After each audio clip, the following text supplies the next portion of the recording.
자, 이번 시간은 원의 방정식 파트를 공부를 좀 해보도록 하겠습니다.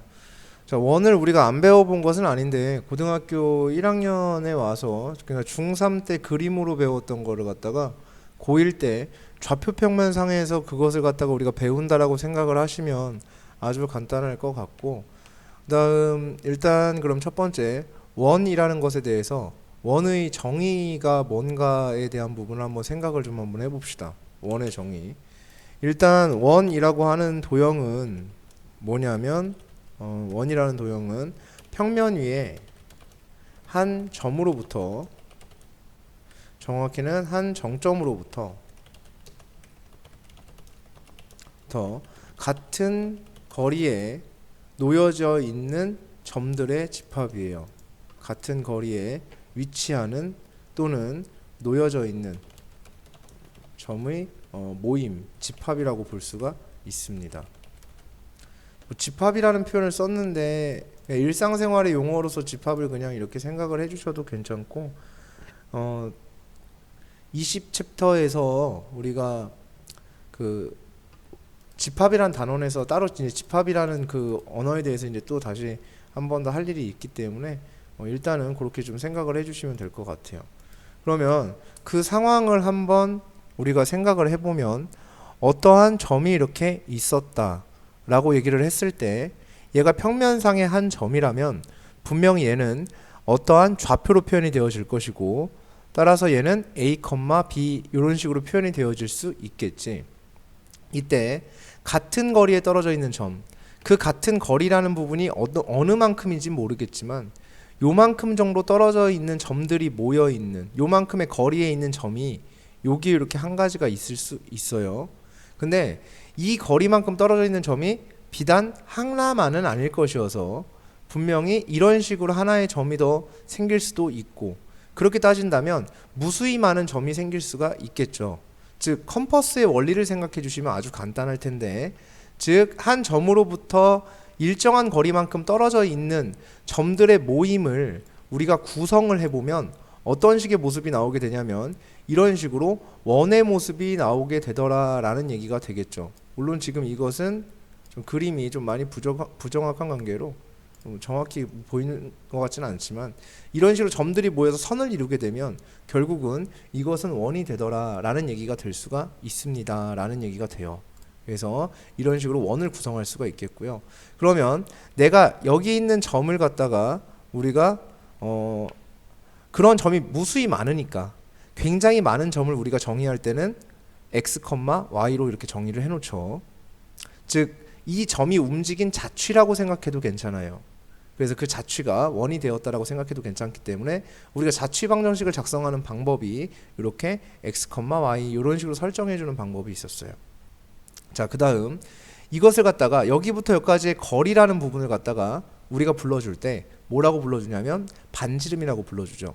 그럼 반지름을 내가 r이다 이렇게 표현을 하게 되면 여기에서 우리는 이 점으로부터 이 점까지의 거리가 r인 상태이니까 그것을 갖다 써보게 되면 x-a의 제곱 플러스 y-b의 제곱 거기에 루트 이렇게 해주시면 그것이 거리가 됩니다. 걔가 역시나 r이 되어지겠고요. 루트가 있으면 식이 좀 지저분하니까 양변을 제곱해서 루트를 없애보면 x-a의 제곱에 y-b의 제곱은 r제곱이 된다라는 원의 방정식이 탄생을 하게 돼요. 그래서 이 거리식을, 즉 원의 정의를 그대로 식으로 옮겨놓은 것이죠. 얘를 갖다가 우리는 원의 방정식이라 부르겠다라고 하고 얘를 원방의 무슨 형태라고 불러주냐면 표준형이라고 불러주겠다 이렇게 이야기를 합니다. 자, 그러면 여기에서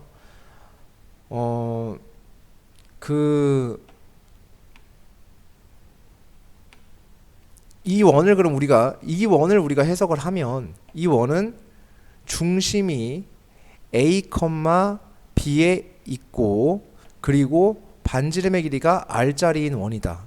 근데 그 상황을 썼더니 이렇게 작성이 되었다라는 얘기는 얘 역시도 이렇게 해석할 수 있다라는 얘기가 된다라는 거지. 또한 동시에 한 가지를 더 생각해 보면 중심이 A, B에 있고 반지름이 R자리인 원을 이렇게 표현을 했어요 라고 한다면 우리는 중심이 0,0에 있고 반지름이 R인 원을 작성한다라면 우린 이렇게 작성할 수 있겠죠. x-0의 제곱 플러스 y-0의 제곱은 무슨 제곱이냐면 R제곱이라고 표현할 수도 있어서 결국은 x제곱 플러스 y제곱은 R제곱이라는 결론을 낼 수가 있고, 이러한 원을 우리는 뭐라고 불러주냐면 중심이 원점에 잡혀있는 이러한 원을 우리는 단위원이라고 불러줘요. 더 정확히 얘기하면 중심이 원점에 있으면서 반지름이 1인 원을 단위원이라고 부르기는 하는데 어쨌든 이런 상태, 가장 기본적인 형태라고 볼 수 있겠죠. 그러면은 우리는 앞으로 이런 식을 해석을 해줄 때 어떻게 해석을 해주냐면 중심이 0,0에 있고 반지름이 R자리인 원입니다. 이렇게 해석을 할 수 있다는 얘기가 되겠지. 자, 원의 기본적인 형태를 학습을 했는데 원의 방정식을 이렇게 학습을 했지만 우리가 평행이동이라는 부분에 대해서 한번 되짚어 볼 필요가 있을 것 같아요. 자, 분명히 평행이동이라는 건 도형의 이동에서 평행이동에 대한 부분이에요. 도형의 이동 중. 그러니까 우리가 배우는 도형이 비단 원뿐만은 아닐 것이어서 도형의 이동 중에서 하필이면 평행이동에 대한 얘기인데 이건 암기를 해주셔야 되는 기초 상식이죠. X축 방향으로 A만큼 Y축 방향으로, 자 정확히 얘기하면 뭐 수업 때는 뭐 이런 식으로 얘기했었죠. X축 방향으로 M만큼 Y축 방향으로 N만큼 이동을 하면 X축 방향으로 N만큼 이동한 상황은 X 대신 뭐를 집어넣냐면 X-M을 대입하면 되고, Y축 방향으로 N만큼 평행 이동하는 상황은 Y 대신 Y-N을 대입하면 된다. 이렇게 우리가 학습을 했었습니다. 평행이동이라는 부분을. 그러면 여기에 비춰서 이 개념을 살펴보면 이 원은 중심이 A, B에 있는 반지름이 R자리인 원이고요. 이 원은 중심이 0,0에 있는 반지름이 R자리인 원이라서 반지름은 R로서 똑같은 상태이고 중심의 좌표만 다른 상태인데 봤더니 여기에 X자리에, 자 지금 상태가 X의 제곱 더하기 Y의 제곱은 R제곱이 되고요. 이 상황에서 얘를 갖다가 X축 방향으로, 왜냐하면 얘는 중심이 어디에 있으니까 0,0에 있으니까 중심을 A, B로 맞추기 위해서는 요 중심을 A, B로 이동시키기 위해서는 분명히 X축 방향으로 A만큼 Y축 방향으로 B만큼 이동이 되어졌을 것이고, 따라서 여기 있는 X 대신에 X-A가 들어가게 되고 여기 있는 Y 대신에 Y-B, 평행이동의 메커니즘에 의해서 Y-B가 들어갔다라고 우리가 이야기를 한다라면, 이렇게 얘기를 한다라면 이런 식의 원방이 탄생하는 것을 확인할 수가 있습니다. 즉 평행이동의 관점에서 식을 바라볼 수도 있어야 한다라는 얘기가 되겠습니다. 충분히 동의할 수 있을 만한 내용이라고 여겨지고요.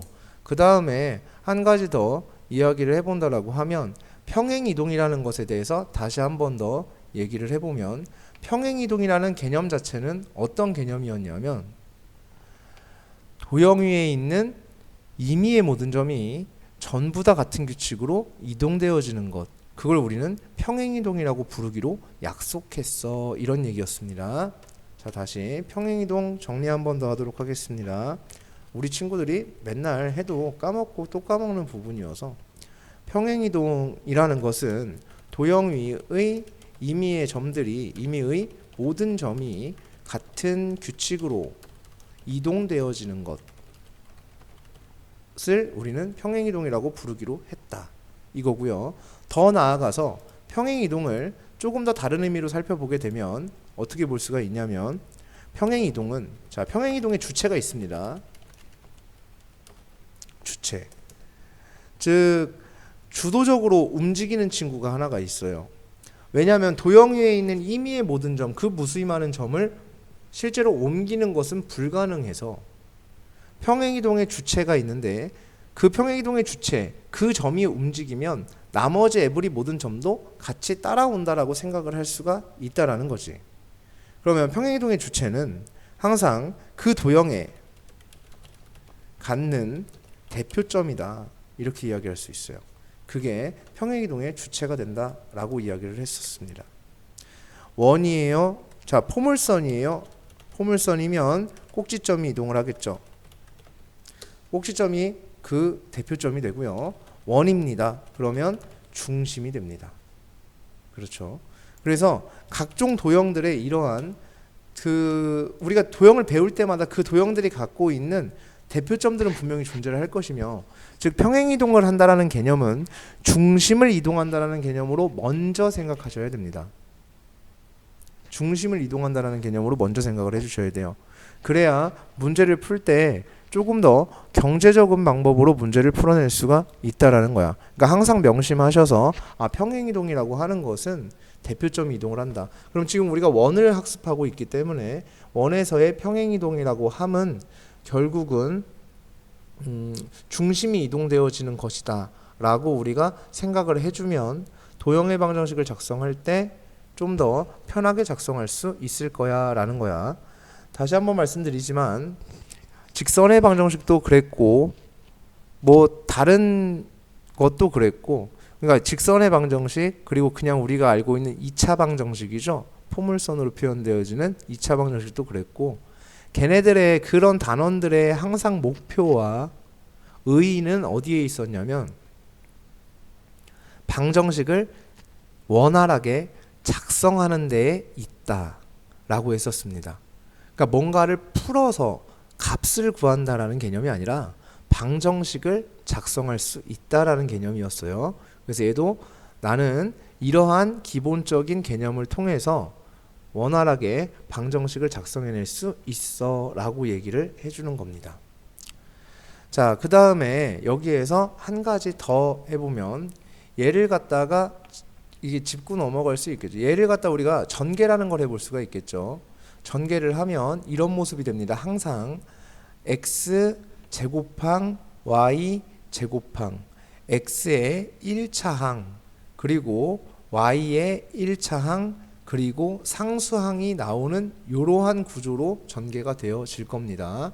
그래서 이러한 형태의 구조를 우리는 원의 방정식의 기본형이다 라고 부르기로 했는데, 여기서 쌤이 싫어하는 말이기도 합니다. 뭐가 기본형이다 뭐가 표준형이다라는 걸 아는 것은 의미가 없고 그것 자체에는 큰 의미가 없고, 그래서 형태적으로 그냥 이렇게 부르기로 했다라는 정도만 기억을 해두시면 되고요. 여기서 기억을 해주셔야 되는 건 내가 어떤 XY에 대한 2차식을 봤는데, 그러니까 모든 것은 설명하는 데 의의가 존재한다고. 그래서 얘의 의의는 뭐냐면 내가 지나가다가 어떤 XY에 대한 2차식을 봤는데 XY항이 없는 거야. XY항 요런 항이 없어. 얘가 존재하지 않고 얘만 존재하잖아. X 1차항만 존재할 수도 있어요. Y 1차항만 존재할 수도 분명히 있습니다. 근데 얘가 존재하지 않는 상태에서 X제곱의 개수와 Y제곱의 개수가 절대값이 똑같다 라고 이야기를, 절대값이 똑같으면 안 되죠. 절대값이 같고 부호도 같다라면 지금 X제곱의 개수가 1이고요 Y제곱 개수도 1입니다. 이런 식으로 얘네가 같다라면 우리는 얘를 갖다가 뭐라고 읽어줄 거냐면 원이다 이렇게 읽어주겠다라는 거야. 이러한 상황에 놓여 있을 때 예를 들어서 이런 얘기가 되겠죠. 예를 들면 뭐 x제곱 플러스 y제곱 마이너스 4x 플러스 5는 0 이렇게 되어 있다라면 원이구나. 이게 얘가 지칭하는 도형이 원이구나 라는 것을 우리가 알아들어야 한다라는 거야. 그러니까 이런 식을 보고도 우리는 얘가 원임을 뭐 하는 게 중요하냐면 인지하기 위해서 선생님이 지금 이 설명을 하는 거예요. 그래서 원임을 인지하여야 한다라는 얘기가 되겠습니다. 자, 그 다음에 저 식을 전개했을 때 이 모습이라면 이 모습으로 바꾸기 위해서는 x에 대한 부분을 완전 제곱으로 바꿔주시게 되면 y에 대한 부분을 y끼리 해서 완전제곱식으로 바꿔주게 되면 이러한 형태가 만들어집니다 라는 얘기가 되겠습니다. 자, 기본 문제 18-1번인데 요거 몇 가지만 좀 풀어보고 넘어가도록 합시다. 자, 중심이 마이너스 2,3이면서 얘를 지나요 라고 되어 있어요. 그러면 우리가 대충 생각을 해봐도 자, 1번의 상황입니다. 마이너스 2,3을 지나며 누구를 지나냐면 1,6을 지나는 원이래. 이렇게 지나갔을 거 아닙니까? 원이.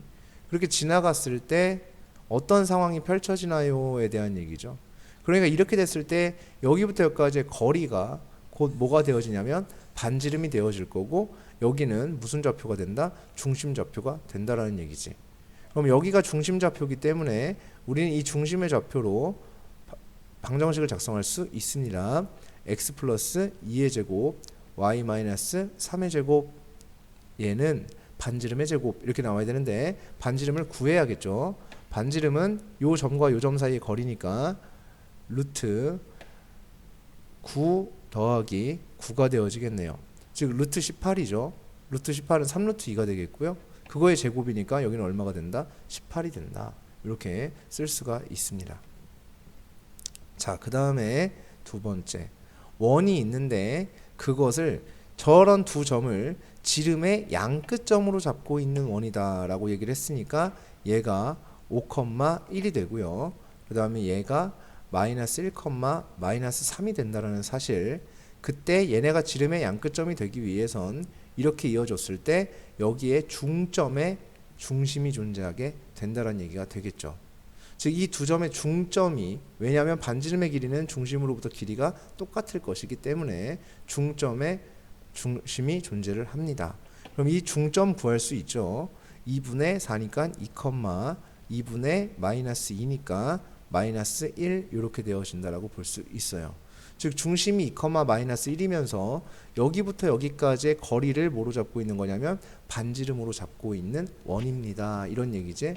그러면 중심 좌표로서 일단 여기까지 작성이 가능함 x-y의 x-2의 제곱에 y 플러스 1의 제곱은 자 반지름 구해보면요 2 빼기 마이너스 1의 제곱이니까 9가 되겠고 빼주면 4입니다. 그래서 여기가 얼마가 되냐면 13이 되겠죠. 루트 13이니까 루트 13의 제곱이 들어와서 13입니다. 이렇게 작성할 수가 있겠어요. 자, 그 다음 세 점을 지나는 저러한 원에 대해서 이야기를 해주세요 라고 얘기를 했는데요. 자, 여기에 지금 3번의 내용을 한번 살펴보게 되면 이런 식이 되는 거겠지. A라는 점이 지금 4,1이라고 되어 있고요. B라는 점이 지금 6, 마이너스 3이 됐고요. C라는 점이 지금 마이너스 3,0이 되었어요. 자, 그림으로 한번 볼까요? 어떠한 원 위에 있는 세 점이 쟤네들이라는 얘기지. 그러니까는 A라는 점도 여기에 있는데 얘가 4,1인 상태. B라는 점도 이렇게 있어요. 얘도 있는데 얘는 6, 마이너스 3이라는 상태. C라는 점이 있는데 마이너스 3,0이라는 상태입니다. 그러면 우리가 한 가지 여기서 생각할 수 있는 건 중심은 어쨌든 존재했을 것이고 그 중심으로부터 얘네들까지의 거리가 전부 다 어땠을 수 있냐면 같았을 수 있다는 얘기지. 즉 중심으로부터 여기까지의 거리를 계산했을 때 그 거리는 전부 다 뭐 할 거냐면 똑같을 거야로 우리가 생각할 수 있어요. 자, 지금 몇 가지 사실을 하다 보니까 계속 등장하는 친구가 하나 있죠. 중심이라는 걸 계속 얘기를 하고 있습니다. 즉 원은 출발 자체가 모든 출발이 중심으로부터 출발을 합니다. 원의 방정식에 있는 아니면 원을 대하는 기본 자세는 중심으로부터의 무언가를 내가 하겠다라는 것을 기본 생각으로 가지고 가셔야 돼요. 어떤 문제를 풀던 간에 중심으로부터의 무언가로서 내가 그 문제를 해결하겠다라는 의지 자체가 존재를 해야 됩니다. 그래야 문제를 잘 풀 수 있어요. 자, 내가 여기가 A, B라고 놓게 되면 거리가 전부 다 똑같은 얘기죠. A, B로부터 얘까지의 거리와 얘까지의 거리가 모두 같습니다 라는 사실을 식으로 써주시면 되겠죠. 그러면 a 플러스 3의 제곱 플러스 b 제곱과 a 빼기 6의 제곱 플러스 b 플러스 3의 제곱과 그 다음 a 빼기 4의 제곱 플러스 b 빼기 1의 제곱은 전부 다 같습니다 라는 얘기가 되겠고요. 그 다음에 얘네들을 연립해야 되니까 각각 두 개씩 묶어서 연립을 해주시면 될 겁니다. 따라서 이쪽 연립할 때 자 전개하면 a제곱 사라지고 b제곱 이항에서 사라집니다. 그리고 좌변에서 6a 우변에서 마이너스 12a예요. 그러면 넘어오면 18a가 되겠고요. 좌변에 마이너스 6b가 넘어오면 플러스 6b가 됩니다. 그리고 상수항 정리하면 좌변에 9 우변에 36, 9 이렇게 되어지니까 얘가 36으로 정리가 되겠고요. 따라서 양변 6으로 나눠주면 3a 플러스 b가 6이 된다라고 볼 수가 있겠죠. 그 다음 이 친구도 정리해주면 a제곱 b제곱 다 소거되고요. 좌변에 마이너스 12a와 우변에 있는 마이너스 8a가 있습니다. 그러면 좌변에 있는 걸 우변으로 이항을 하게 되면 4a가 되겠죠. 그 다음 좌변에 6b와 우변에 마이너스 2b가 있습니다.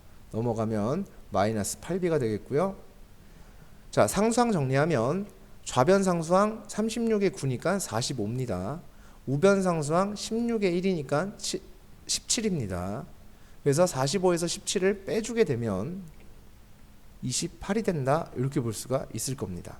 자 양변 4로 나눠주게 되면 a-2b는 7이 되어집니다 라는 얘기가 되겠고 이 친구랑 이 친구를 연립하게 되면 a 값과 b 값을 구할 수 있어 이런 얘기가 되겠지.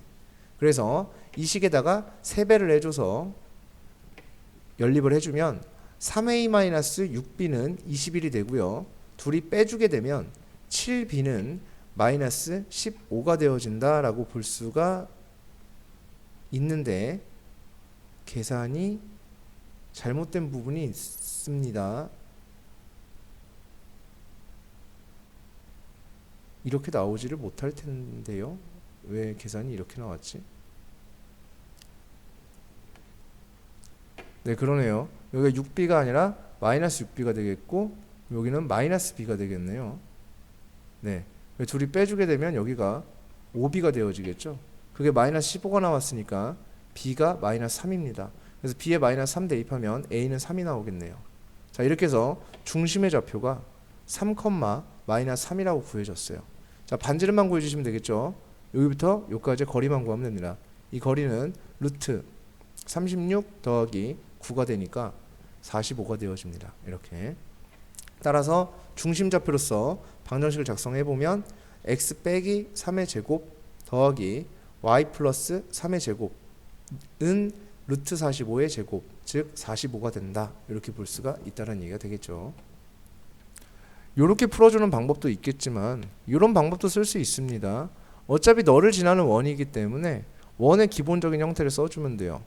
x제곱 플러스 y제곱 플러스 ax 플러스 by 플러스 c는 0 여기다가 얘네를 대입하면 이 원을 지나기 때문에 얘네를 대입하면 뭐한다? 성립한다 이렇게 생각할 수 있어요. 그렇게 되면은 라지 ABC에 대한 식이 3개가 나오니까 그 셋을 연립해서 답을 구하는 것도 하나의 방법이 될 수 있습니다. 자, 두 번째 원이 아까 이제 이동을 하는 것에 대한 얘기를 했어요. 평면상에서 이동하지는 않았고요. 그냥 빈 공간에 빈 평면에서 좌표 평면이 아니라 그냥 아까 그냥 이동하면 이렇게 된다 이렇게만 표현을 했는데 원이 가만히 있지 않고 이동을 하게 되면 이제 벌어지는 현상이 어떤 일이 벌어지게 되냐면 축과 만남이라는 게 생기게 됩니다. 어떤 도형이든 늘 그랬듯이 포물선도 그랬었고요. 그 다음 직선도 그랬었고요. 포물선도 X축과 만나는지 안 만나는지 그런 부분에 대해서 지대한 관심이 있었던 것처럼 똑같이 이 원에서도 어떠한 원이 이렇게 있을 때 얘가 축과 만남이 있는지 없는지에 대한 얘기를 하고 싶어 해. 근데 우리가 상식적으로 생각을 해봅시다. 이 원이 이동을 합니다. 돌아다녀요. 그런데 이렇게 만나요. 두 점에서 만나죠. Y축과 계속 두 점에서 만나죠. 이렇게 두 점에서 만날 때가 굉장히 많습니다. x축과 두 점에서 만나는 때가 굉장히 많습니다. 두 점에서 만날 때가. 그렇죠? 안 만나는 순간도 엄청나게 많겠죠. 이렇게 이렇게 이렇게 이렇게 어딜 돌아다닌다 안 만날 수가 있습니다. 이런 식으로. 그러면 얘는 포물선도 분명히 그랬었을 거고요. 그러면 우리는 관심사가 어디에 있냐면 얘가 하필 이렇게 접하는 그 순간에 대해서 딱 접하는 그 순간에 대해서 이야기를 하고 싶어 하는 거야. 이 원이 딱 하필이면 여기에 접하는 그 상황에 대해서 이야기를 하고 싶어 함에 대한 얘기입니다. 왜냐하면 접하는 상황은 이렇게 좀 특이한 상황, 특수한 상황이라고 볼 수 있기 때문인데요. 자, 여기에 중심의 좌표를 쭉 그어줬을 때 여기에 수선의 발 이렇게 내려주시고요. 수선의 발 이렇게 내려주실 수 있어요. 자, 이 원의 중심의 좌표를 내가 A, B라고 놓겠다 라고 얘기를 하면 분명히 여기 점이 A인 거고 여기가 B가 됩니다. 자, 그랬을 때 요만큼의 길이를 우리는 B라고 생각을 하겠다라는 얘기인 거죠. 그러면 요 길이와 요 길이는 어떻다고 볼 수 있냐면 같다라고 볼 수 있어서 이 길이가 곧 누가 되는 거냐면 B가 된다라고도 볼 수 있겠네요. 근데 얘는 우리가 일반적으로 원의 반지름을 표시하는 R이라고 표시할 수도 있으니까 결국은 원의 반지름과 중심의 Y좌표가 같아지는 모습을 볼 수가 있다는 얘기가 됩니다. 따라서 이렇게 X축에 접하는 상황에서는 그런 일이 벌어지는 거야. 원의 방정식이 작성이 될 때 굳이 반지름이란 부분을 미지수가 원래 이렇게 돼서 이렇게 작성이 돼야 되는데 이렇게 작성할 필요가 없어. 반지름하고 Y좌표하고 똑같으니까 이런 식으로도 작성할 수 있다. 이런 얘기가 될 수 있죠.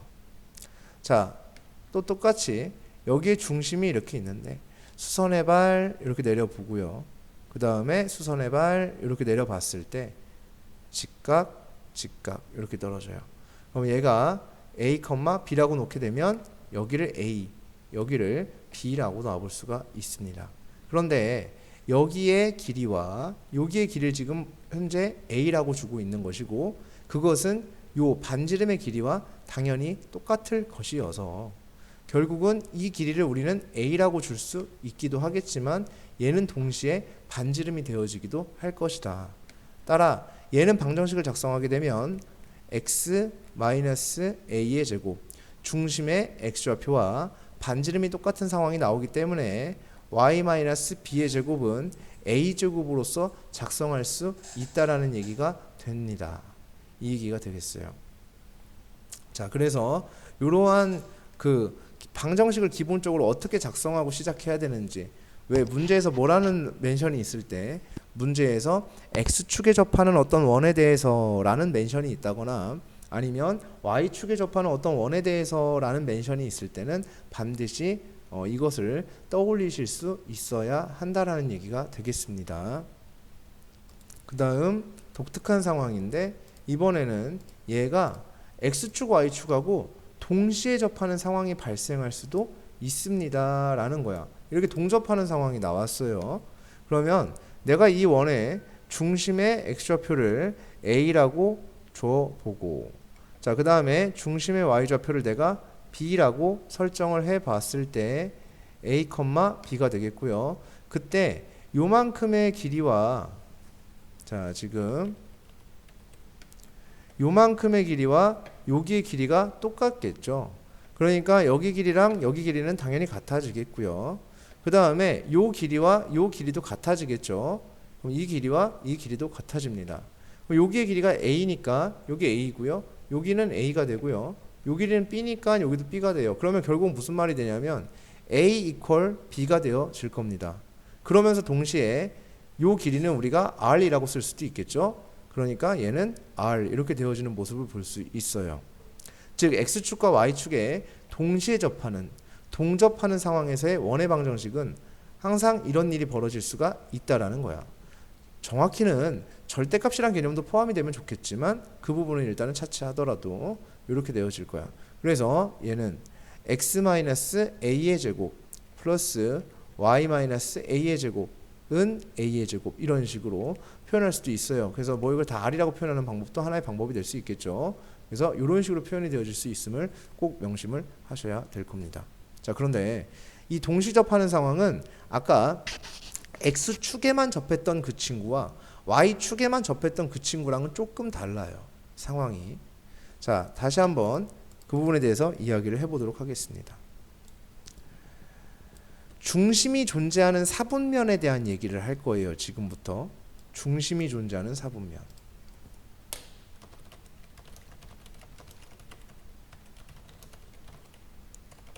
그것에 대한 거를 선생님이 설명을 한번 해보려고 합니다. 자, 만약에 x축에만 접하는 원이에요. 그거는 중심이 어디에도 있을 수 있습니다. 자, 다시 무슨 말이냐면 내가 이런 상황을 얘기를 하는 거야. 자, 원이 지금 일단 없었어요. 그리고 요 점을 지나는 요 점이 얼마인지 모르지만 1사분면 위의 점이죠. 요 점은. 그래서 얘는 어딘지 모르지만 얘가 1사분면 위의 점이에요. 분면 위의 점입니다. 얘를 지나는 x축에 접하는 원을 그려보자 하면 이렇게 그릴 수도 있고요. 그 다음에 이렇게 그릴 수도 있고요. x축에 접하는 원입니다. 이런 식으로 그릴 수도 있고요. 이렇게. 그 다음 얘를 지나면서 x축에 접하는 원입니다. 그러면 저 그림을 지나면서 x축에 접하는 원이니까 이런 식으로 그림이 나올 수도 있고요. 또는 이런 식으로 그림이 나올 수도 있어요. 이런 얘기가 되겠죠. 이렇게 상황 자체가 여러 가지 상황이 나오죠.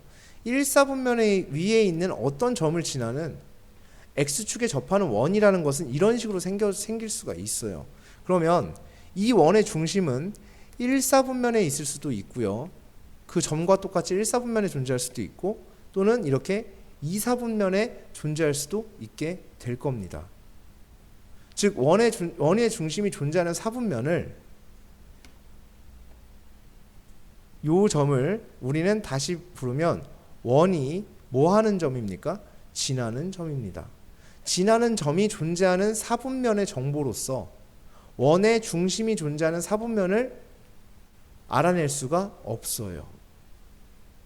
x축에만 접하는 상황은 1사분면의 점을 지난다고 해서 1사분면에 있는 어떤 점을 지나면서 x축에 접합니다 라고 하니까 했을 때 중심이 1사분면에 있겠구나 라고 추론할 수가 없어요. 그러한 합리적인 추론은 불가능한 상태인 거죠.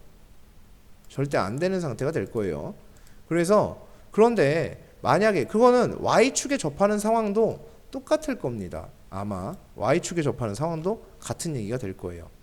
자, 이 부분을 다시 한번 이야기를 해보면 y축에 접하는 상황을 한번 이야기를 해볼게. 자, 이러한 상황이 있었을 때 여기에서 이 부분은 필요 없으니까 이제 다 지워보도록 하고, 자, 여기에서 원이 이렇게 있다. 근데 만약에 내가 어떠한 점을 지나는, 즉 1사분면에 어떠한 점을 한번 지나보도록 하겠습니다. 지금부터. 그래서 요 점을 지나면서, 자, 여기는 어떤 점이야? 요 점을 지나면서 y축에 접하는 원은 중심이 어디 있을까를 생각해 볼게요. 근데 이렇게 y축에 접하니까 이런 식으로 중심이 생길 수도 있고요. 그렇죠. 그리고 또 뭐가 있을까를 한번 곰곰이 생각을 좀 해보니까 다른 경우도 있을 것 같은데, 이런 식으로도 존재할 수 있지 않을까요? 이런 식으로 존재할 수도 있겠죠. 이런 식으로. 그러면은 중심이 존재하는 사분면이 1사분면일 수도 있고 이렇게 4사분면이 될 수도 있겠다라는 거야. 즉 지나는 점의 정보로서 그 원의 중심이 몇 사분면에 있을지 추론하는 것이 역시 불가능합니다. y축에만 접하는 상황은. 그런데 X축, Y축에 동접하는 상황은 그렇지가 않습니다. X축, Y축에 동접하는 상황은 전혀 그렇지가 않아요. 만약에 1사분면에 있는 어떤 점을 지나는 원입니다. 저러한 점을 지나는 어떤 원이에요. 그러면서 X축, Y축에 동시에 접해야 돼 라고 한다면 이런 식으로 존재할 수 있어요. 또 그릴 수 있지 않을까요? 그럼 또 그릴 수 있는 것에 대해서 또 한번 그려 봅시다. 어떻게 생기면은 X축, Y축에 쟤를 지나면서 동접할까? 동시에 접할까? 를 생각을 해보면 얘를 좀 많이 키워보면 되죠. 이렇게 돼서 굉장히 많이 커지는 상황이 연출이 되면 될 것 같아요. 이렇게. 그래도 한참 모질하네요. 아직 조금. 원을 좀 찌그러뜨려 볼게. 이런 식으로, 이런 식으로. 아무리 해도 변화가 없어요. 더 해야 되겠다. 더 커지게 만들고 이렇게 한번 만들어 볼게요. 오케이, 여기까지. 자, 이렇게 되면 얘가 X축, Y축에 동시에 접해요. 어딜 지나면서? 이 점을 지나면서. Y축이 이제 저까지 뻗어나가게 되면 접하는 상태가 되겠죠. 그죠? 네, 그림상에서는 그렇지 못한 모습인 것처럼 보이지만, 네, 그림이 너무 엇가네 이거는. 그죠? 자, 여기에서 이런 식으로 하여튼 보일 수가 있어요. 근데 더 그릴 수 있을까? 생각을 해보면 더 그리는 것은 불가능해진다는 얘기죠. 이 상황에서. 즉 지나는 점이 1사분면에 있으면 중심의 존재도 1사분면에 밖에 생길 수밖에 없다라는 겁니다. 즉 여기서 얘기하는 건 X축과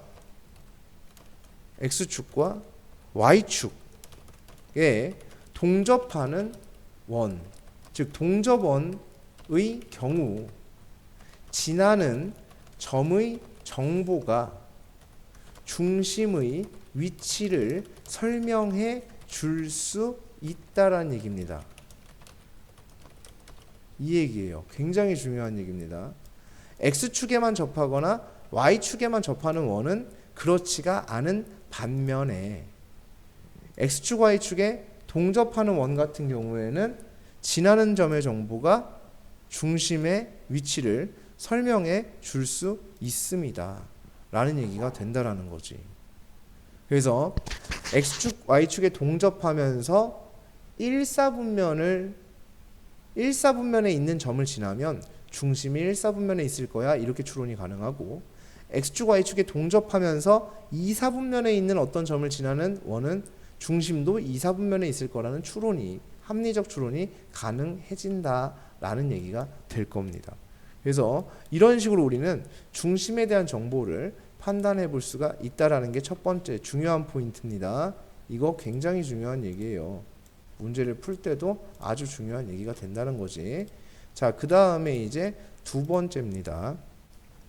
어떤 얘기가 되냐면 동시에 접하는 상황은 X축, Y축에 접하는 상황과는 조금 달라질 수 있어요.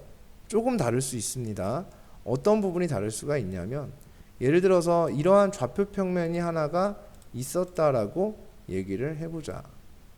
생각을 해보자. 이렇게 됐을 때 원이 하나가 이렇게 지나갑니다.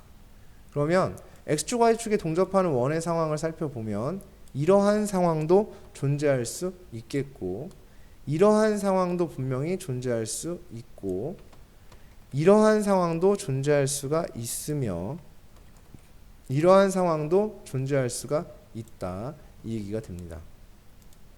즉 중심이 1사분면에 있을 수도 있고요, 2사분면에 있을 수도 있고요, 3사분면, 4사분면에 모두가 있을 수도 있습니다. 근데 그 부호라는 것이, 중심의 부호가 분명히 달라질 거예요. 여기에서는 내가 예를 들어서 이 점을 A, B라고 놨을 때 어떤 일이 벌어지냐면 이런 식으로, 자, 중심끼리 다 이제 이런 식의 이제 관계를 갖겠죠. 대칭되어진 관계가 되어질 거야. 그래서 각각의 중심의 좌표를 써보면 얘네들이 조금 다른 모습을 확인할 수가 있을 거예요.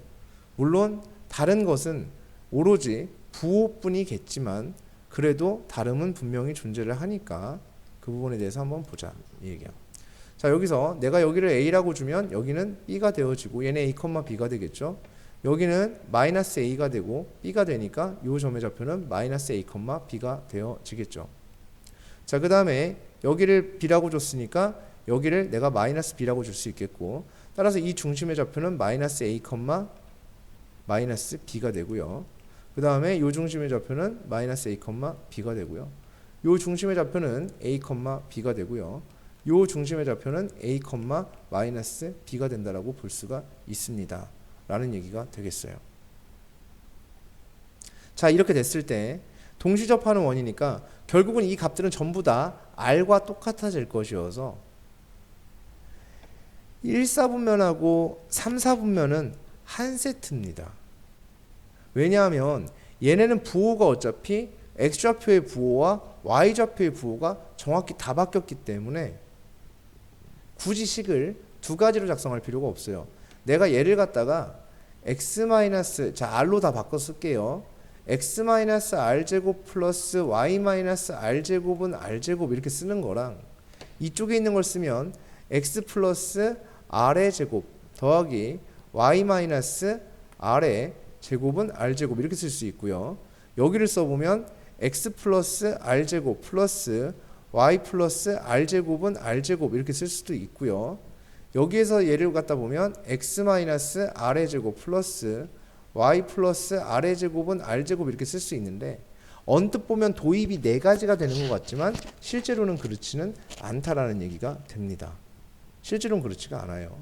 1사분면과 3사분면을 관찰할 때는 어차피 이 식과 이 식은 부호의 차이만 있어서 우리가 어떤 것을 했을 때 이 부호에 대한 부분은 얘랑 부호가 여기가 똑같기 때문에 둘 다 플러스로, 하나가 플러스가 되고 하나가 마이너스가 되는 상황은 분명히 상황이 달라지겠지만 이 두 상황은 같은 상황으로 보고요.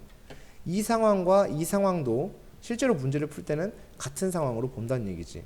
즉 이 두 상황이 똑같고 이 두 상황이 똑같아지는 상황이라는 얘기야. 그래서 1사분면과 3사분면을 관찰할 때는 1사와 3사를 관찰할 때는 식의 도입을 요거 하나만 가져가도 충분합니다.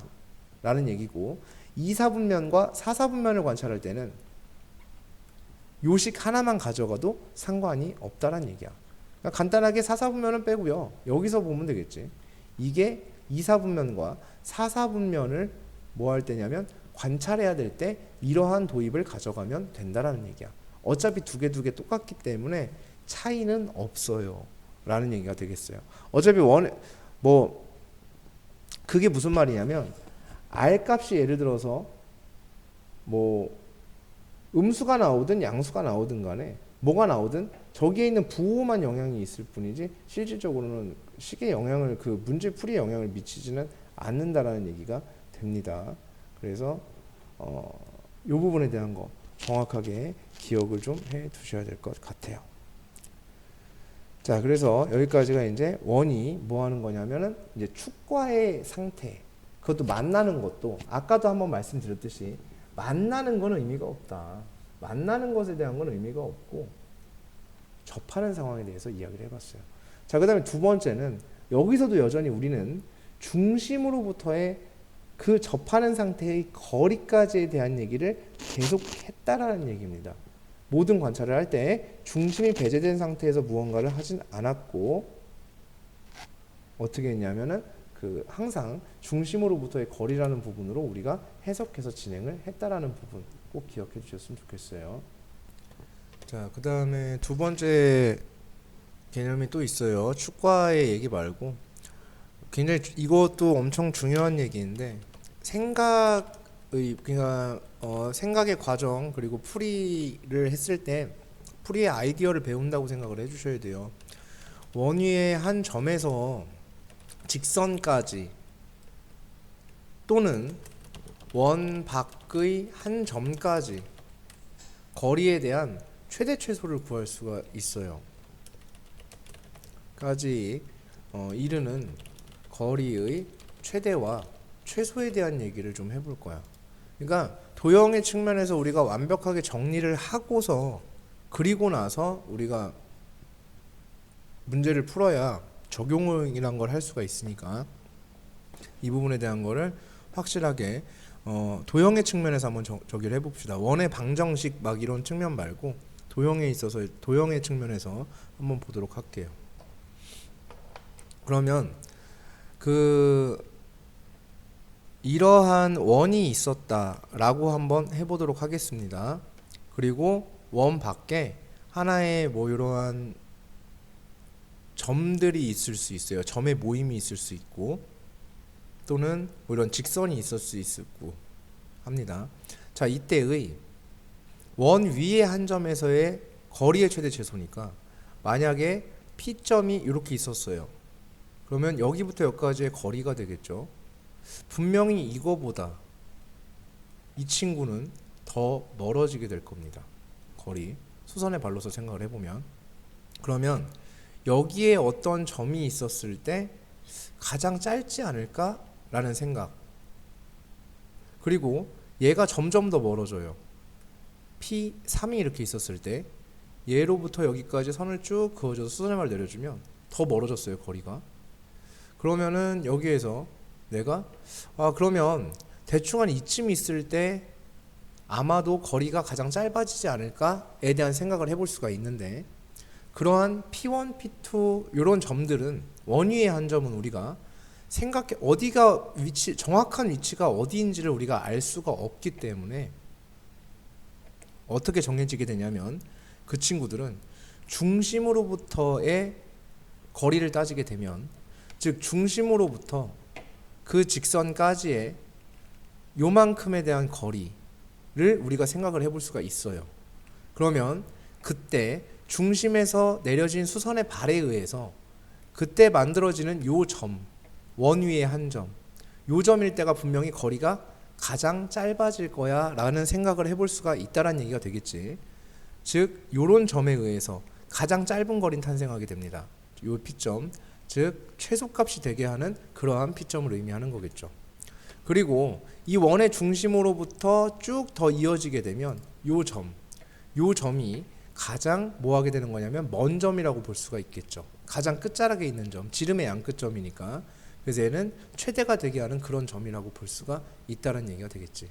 즉 모든 것은 중심으로부터의 거리를 구하게 되면 그것을 생각해 볼 수가 있다, 이런 얘기가 된다는 거예요. 자, 그 다음에 두 번째, 만약에 원이 이렇게 있었다 라고 했을 때 그때 뭐 다른 것도 우리가 생각을 해볼 수가 있는데 어떤 점까지 이르는 거리가 있을 거예요. 원 밖에 한 점이 있어요. 여기에 어떠한 점이 있으면 여기부터 여기까지 이르는 거리와 이렇게 되면은 그 거리가 더 멀어지겠죠. 그렇게 되는데 언제 가장 짧을까를 생각을 했을 때 역시나 똑같은 생각의 과정, 중심으로부터 그 점까지 이르는 거리를 표현을 해냈을 때 그때 여기 끝자락에 놓이는 요 점이 거리가 원 밖에 한 점까지의 거리가 가장 짧아지게끔 해주는 그러한 점이 되고 그 다음에 여기 끝자락에 있는 요 점이었을 때 원 밖에 한 점까지의 거리가 가장 길어지는 그러한 점이 될 것이다 라는 생각을 우리가 해볼 수가 있다라는 거지. 즉 최소값과 최대값은 이런 식으로 중심으로부터의 생각에서 출발을 해서 결정되게 되고 즉 순서상으로 봤을 때 우리가 가장 짧아지는 그 점을 먼저 추론할 수 있는 것이 아니라 이 점과 이 점은 중심으로부터 이어졌을 때 자동으로 결정이 된다는 얘기지. 얘는 결정이 자동으로 이루어지게 된다는 얘기예요. 자, 여기서도 중심으로부터 생각을 했을 때 이 점과 이 점은 즉 최대가 되게 하는 점과 최소가 되게 하는 점은 역시나 자동으로 결정되는 사안이 된다라는 얘기입니다. 즉 여기서는 중심으로부터 그 점까지 이르는 거리에서 반지름의 길이를 빼게 되면 거리에서 반지름을 빼면 최소값이 되는 그 최소값을 구할 수 있고요.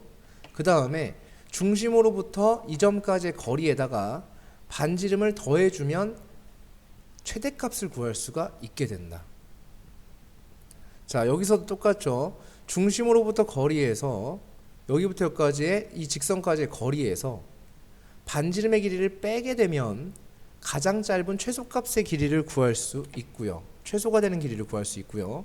거기에 반지름의 길이가 더해지게 되면 최대값을 우리가 생각해 볼 수 있다라는 얘기가 된다라는 거죠. 그래서 이 두 가지 내용을 반드시 기억을 하셔서 문제를 풀어 주셔야 된다라는 얘기가 되겠습니다. 물론 얘가 절대적인 것은 아닙니다. 절대적인 것은 아닌 게 실제로 미분 나중에 미분까지 배우면 이 부분을 갖다가 다 리뉴얼을 하긴 할 거예요. 분명히 또 달라지는 부분도 있을 수 있고 하는데 그거는 이제 나중 일이고, 그래서 절대적으로 이게 절대 참이야 이런 상황이 아니라 우리가 할 수 있는 현재 상황에서 할 수 있는 최선의 생각이란 얘기죠. 그래서 이런 식으로 우리는 해결할 수 있습니다라는 얘기가 될 거야. 자, 그 다음에 방금 전의 내용과 이제 완벽히 일치하는 내용은 아니고요. 좀 다른 내용인데요. 이 부분에 대한 것도 우리가 한번 생각을 해보자. 어떠한 문제를 풀기에 앞서서 접근에 대해서 한번 얘기를 해볼게요. 어떠한 이러한 원이 있었다.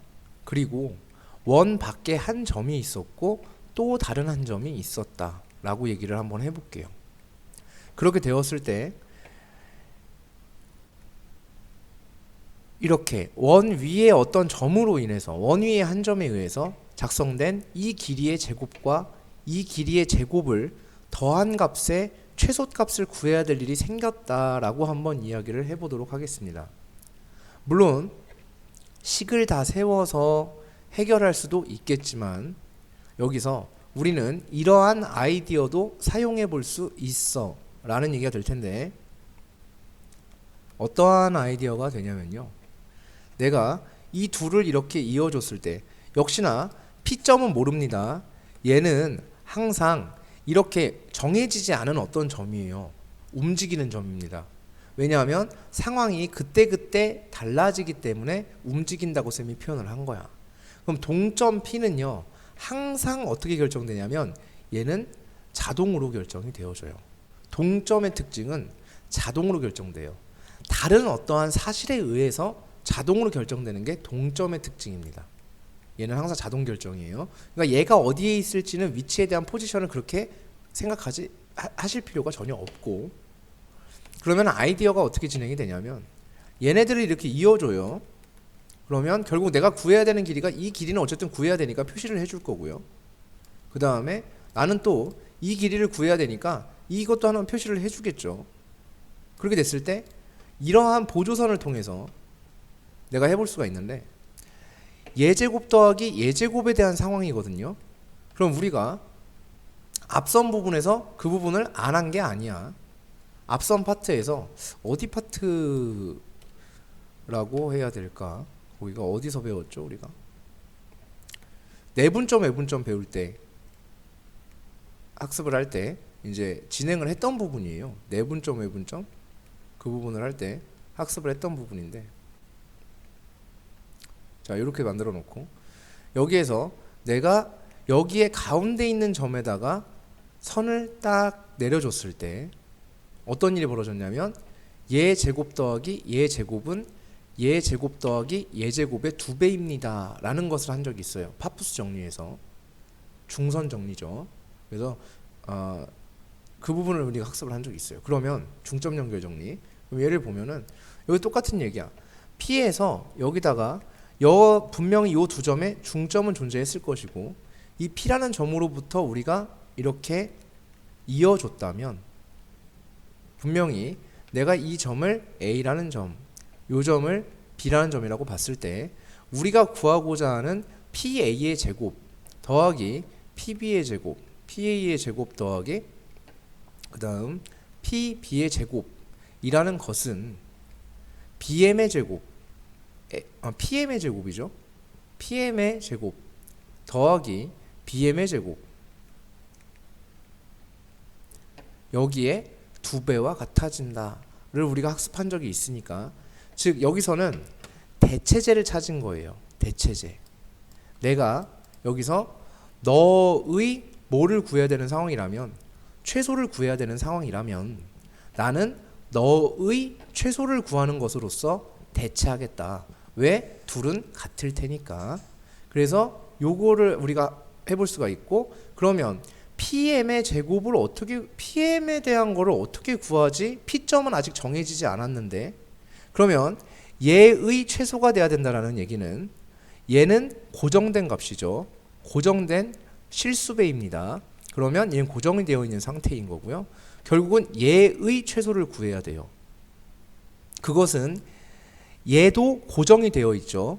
왜냐하면 B점도 정점이었고 A점도 정점이었으니까 걔네들의 중점인 M도 정점이 될 테니까, 정해진 점이 될 테니까, 그러면 BM 이 친구도 뭐 된 값이냐면 고정된 값이 될 거예요. 즉 이 전체 식의 최소를 구해야 된다면 나는 누구의 최소만 구하면 되냐면 PM 제곱의 최소만 구하면 돼요. 그러면 나는 결국은 내가 여기서 구해야 되는 건 PM의 뭐만 구해주면 되겠다? 최소만 구해주면 되겠다 라는 얘기가 된다는 거지. 그 PM의 최소? 자, 아까 그 개념이죠. 원 밖에 어떤 한 점까지 어떠한 원 위의 한 점으로부터의 거리의 최소라는 것은 원의 중심으로부터 그 점까지를 이었을 때 발생한다 라는 것이어서, 이렇게 됐을 때 발생을 하게 될 것이다 라는 얘기죠. 그때 P점의 포지션은 자동으로 결정이 될 것이며, 어떻게? 아까 우리가 잡아놓은 곳과는 조금 다른 모습입니다. 여기를 중심으로 바꿀게요. 자, P점이 여기 있으면 그게 거기가 P가 아니었구나. P는 여기로 결정이 되겠고, 따라서 그때 A와 P를 이어준 요 선분의 제곱, 선분 길이의 제곱 더하기 P와 B를 이어준 선분 길이의 제곱, 이렇게 되었을 때 발생을 하는구나. 그때 어떠한 선에 의해서, 이 선에 의해서 발생하게 되겠구나 라는 것을 생각해 볼 수 있다는 얘기가 됩니다.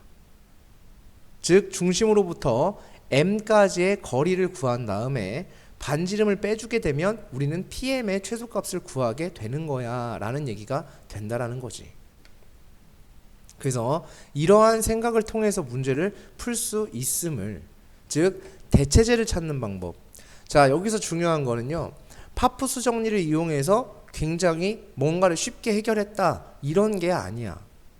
어떤 일련의 복잡한 과정을 확 줄였다 그런 개념이 아닙니다. 여기에서는 얘기를 하고자 하는 부분이 어떤 거냐면, 이런 식으로 내가 무언가를 구해야 되는 것을 다른 무언가를 이용해서 구할 수 있다라는 대체제를 찾는 작업도 수학에서 많이 이루어지는, 흔히 이루어지는 방법은 아니지만 그래도 빈번하게 이루어지는 이야기니까, 이런 부분은 학습 때마다 완벽하게 잘 학습을 해 놓으시기를 바란다 라는 얘기가 된다는 거지. 자, 그러면 얘를 지워놓고 뭐 이왕 한 김에 답은 좀 내보고 끝을 냅시다. 얘는, 자, A라는 점이 2,5가 있었대요. B라는 점이 4,1이 있답니다. 그럼 M이라는 점은 중점이니까 3,3이 되어지겠죠. 중점 정도는 구할 수 있을 테고요. 그 다음에 원의 중심이, 센터가 0,0이 있습니다. 그럼 여기가 0,0입니다. 그리고 반지름은 1로 명시가 되어 있네요. 따라서 요 길이는 1로 명시가 되어 있는 상태예요. 그러면 요 점으로부터, 중심으로부터 요 M점까지 길이를 구할 수 있죠. 거리를 구하게 되면 루트 3루트 2가 되어지겠죠. 그래서 이 길이가 얼마가 되어지냐면 3루트 2가 되어질 거예요. 루트 18이니까 3루트 2가 되어지겠고요. 거기서 1을 뺀 게 여기의 최소값입니다. 여기의 최소값은 3루트 2 마이너스 1이 되겠죠. 이렇게 최소값이 구해지게 돼요. 그 다음 여기 길이 구할 수 있는가? 그렇죠, 구할 수 있죠. 이 길이도 못 구할 이유가 없습니다. 이 길이는 루트 5가 되어지겠죠. 이렇게. 그래서 얘를 제곱한 거랑 얘를 제곱한 걸 더한 거에 2배를 해주면 그게 우리가 구하고자 했던 그 친구일 거야. 이런 얘기가 되겠죠. 그래서 3루트 2 마이너스 1의 제곱 더하기 루트 5의 제곱, 이렇게 해주게 되면 그것에 몇 배를 해주게 되면 되냐면 2배를 해주면 됩니다. 그러면은 얘의 최소값이 되어진다라고 볼 수 있습니다. 라는 얘기가 된다는 거죠. 자, 그 다음에 이번에는 원과 직선과의 위치관계. 자, 지금 원으로부터 자, 원을 배웠어요. 모든 단원 다 똑같습니다. 모든 단원 다 똑같아요. 수학에서 도형 나오는 파트 다 똑같습니다. 원을 배웠어요. 원 어떻게 생겼는지 알았어요. 정의도 했죠. 그리고 얘네가 이동도 했죠. 축과 만나는 것도 했죠. 그럼 이제 다른 도형과 만나는 걸 해야 되는 거예요. 이게 포물선 배울 때 똑같았어요. 중3 2차 함수도 똑같았어요. 배우는 순서가 이렇게 이루어져. 그럼 축과 만나는 상태에 대한 얘기를 했어. 그럼 이번에는 다른 도형과의 위치관계. 즉 첫 번째 우리가 배운 도형이 지금까지 원, 직선, 포물선밖에 없어요. 그럼 원과 직선과의 위치관계. 얘를 한번 보고 싶어 함 이거예요. 자, 모든 위치관계는 아까도 축과의 위치관계를 할 때 중심으로부터 원밖에 한 점까지 중심으로부터 계속 그렇게 이루어졌으니까 여기도 똑같아요. 원과 직선과의 위치관계라는 것 역시도 해결할 수 있는 포인트는 중심으로부터의 거리라는 얘기죠. 거리가 해결 전략이 됩니다.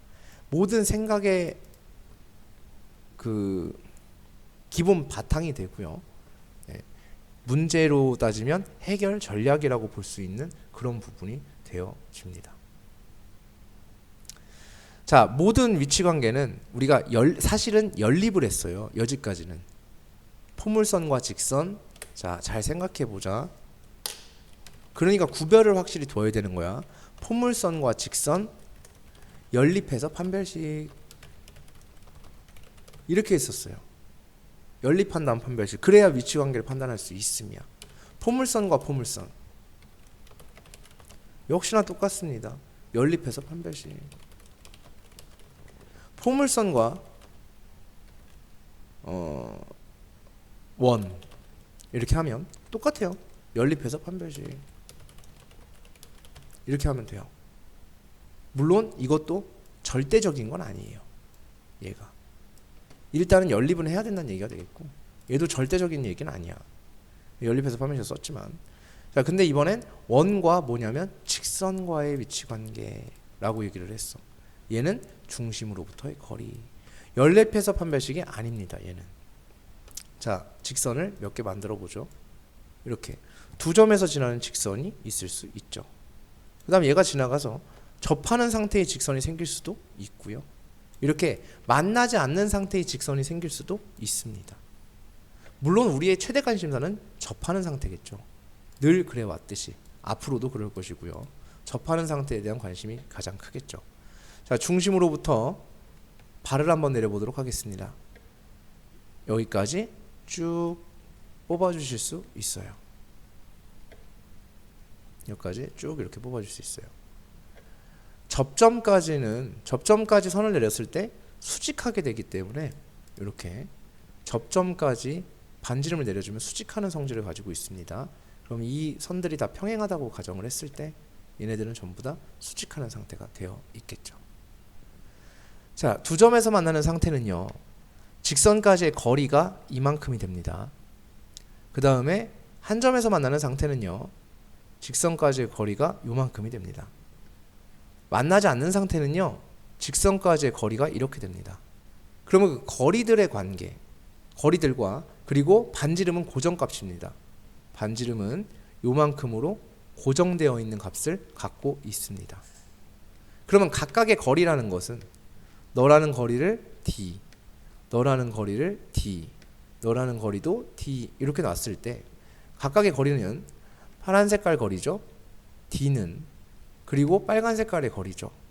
D는 녹색깔의 경우에 거리는 반지름보다 어때질 수밖에 없냐면 얘는 짧아질 수밖에 없고 얘는 반지름과 같아질 수밖에 없고 이런 것은 반지름보다 커질 수밖에 없다라는 얘기가 된다라는 거지.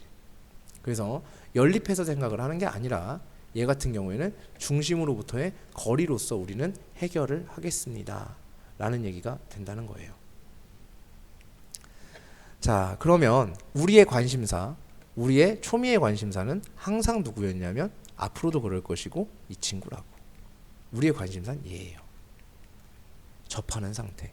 아, 그러면 원에 접선이 생길 수도 있겠네요. 이 친구를 우리가 부르는 이름은 독특하죠? 그죠? 얘는 우리가 뭐라고 불러준다? 접선이라고 불러준다.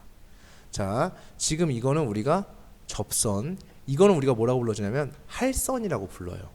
원을 자르죠. 그죠? 그렇게 분할하기 때문에 할선이라고 불러줘요. 그리고 얘는 접선이라고 불러주는데 우리의 관심사는 접하는 상태에 대한 얘기. 즉 원에는 뭐가 생길 수 있다? 접선이란 게 생길 수가 있다라는 얘기입니다. 원의 접선에 대해서. 자, 두 가지 상황이 나오는데 한 점을 제시해주는 상태에서의 접선이 있어요.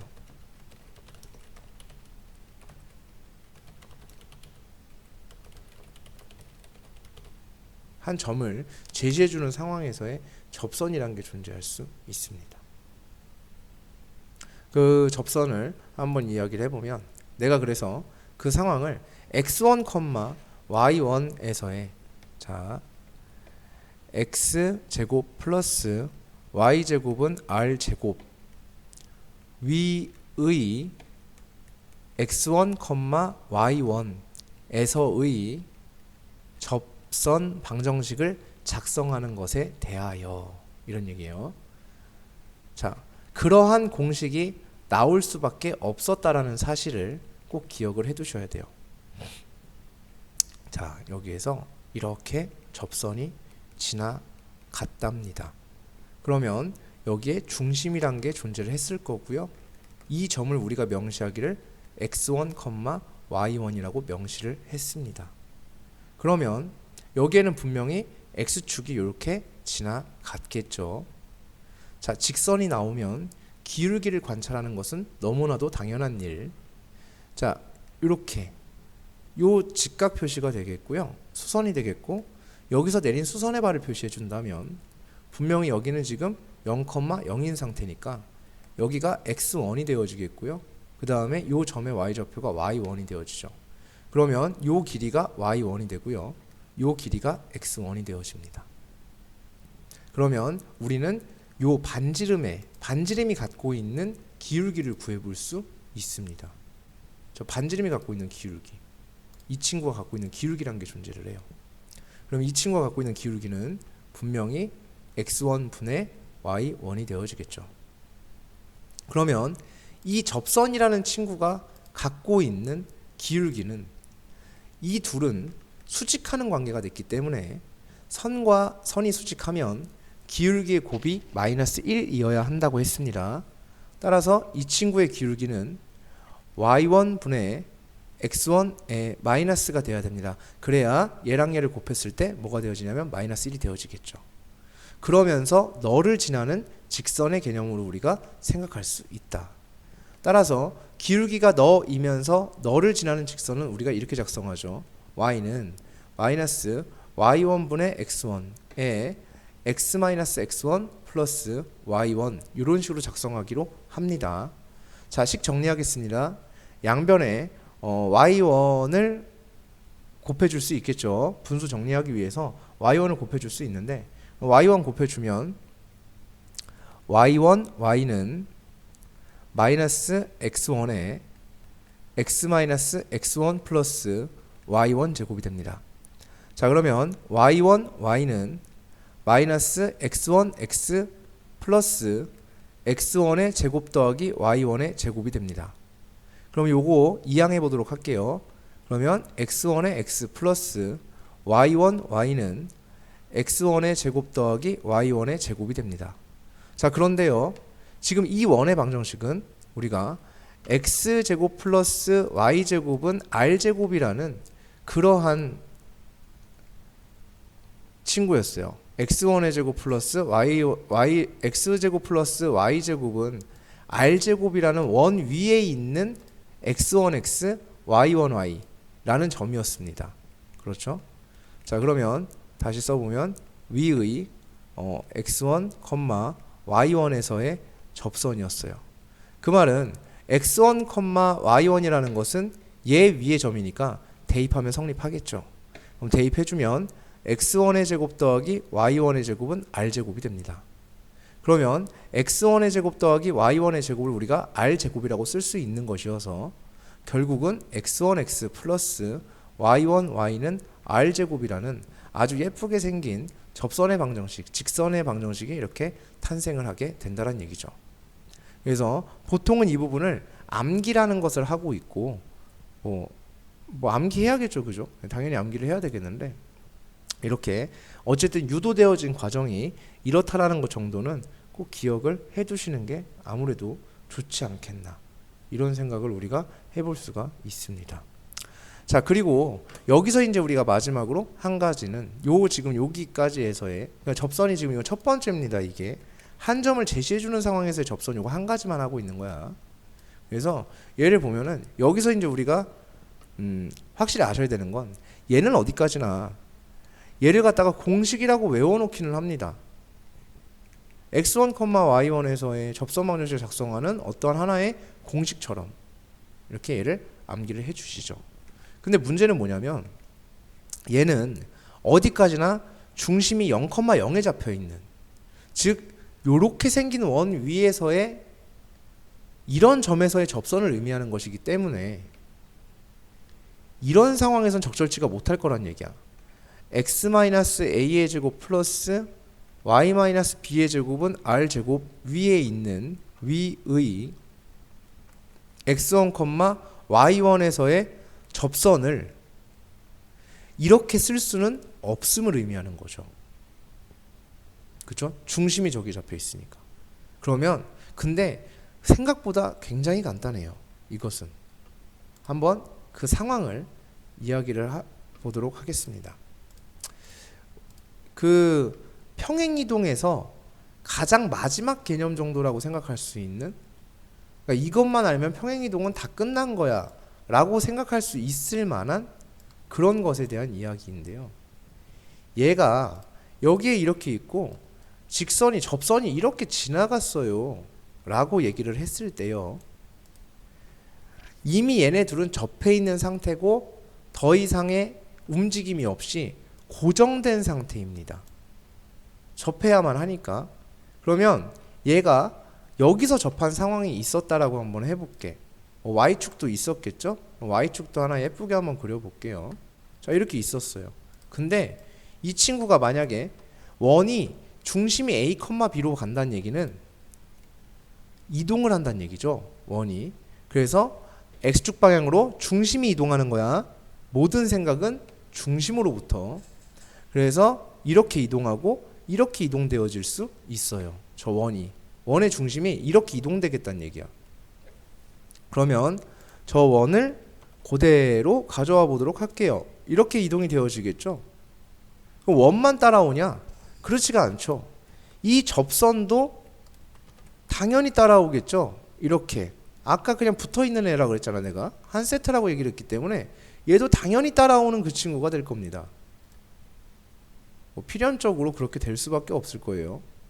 그래서 자, 이렇게 따라왔을 거예요. 그러면 원이 이동한 만큼 직선도 똑같은 만큼 이동이 되어졌겠죠. 그럼 다시 직선도 이동되어졌다? 자, 모든 점이 이동한다고 했잖아. 도형이 이동한다 생각하면 우리는 받아들이기가 사실상은 힘들어. 지금도 저 원이 여기서 여기 이동했어 그러면 짜증 나겠지. 근데 중심을 잡아놓고 이동을 시키니까 쉽게 납득이 되는 상황인 거거든. 그럼 직선이 저기서 저기로 옮겨졌어요 했을 때 아무리 저 파란색의 길이만큼 움직였겠지 하면 뭔 소리야, 이렇게 된단 말이야. 그런데 항상 점에 포커스를 맞춰야 돼. 접점이 있었을 거 아니야. 이 접점이죠. 똑같이 움직였겠죠.